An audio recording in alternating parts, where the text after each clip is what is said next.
ఒక హౌస్ వైఫ్‌గా, మదర్‌గా ఉంటూ ఏదైనా కాంపిటేటివ్ ఎగ్జామ్‌కి ప్రిపేర్ అవ్వడం అన్నది నిజంగా చాలా కష్టము. అంటే టైం ఉండదని కాదు, టైం ఏమో ఉంటుంది. కాకపోతే ఏంటంటే పిల్లలకి హెల్త్ బాలేనప్పుడు, ఇంకా పిల్లలతో ఎక్కువ టైం స్పెండ్ చేయాలి అనిపించినప్పుడు అలా కుదరదనమాట.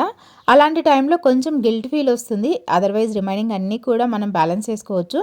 ఈవెన్ నా విషయానికొస్తే నేను బిజినెస్ చూసుకుంటూ, యూట్యూబ్ ఛానల్‌ని రన్ చేస్తూ, అలాగే స్టడీస్‌కి ప్రిపేర్ అవుతూ, ఇంట్లో పనులన్నిటిని చూసుకుంటూ కూడా పిల్లలతో కొంచెం టైమ్ స్పెండ్ చేయడానికి ట్రై చేస్తాను. యాజ్ వెల్ యాజ్ నా కోసం కూడా కొంచెం టైం అయితే ఉంచుకుంటాను.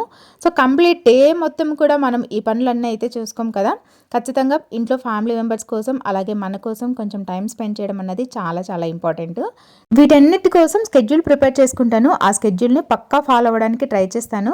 కాకపోతే నిన్న నైట్ ఏమైందంటే మీషో వీడియో ఎడిటింగ్ చేస్తూ బాగా లేట్ అయిపోయిందండి. పిల్లలతో పాటు పడుకోవడానికి టైం లేదనమాట. సో, అందుకే వాళ్ళనే పడుకోమంటే సాహస్ ఏమో నీ దగ్గరే వచ్చి పడుకుంటానని చెప్పేసి ఇలా పడుకుండిపోయాడు.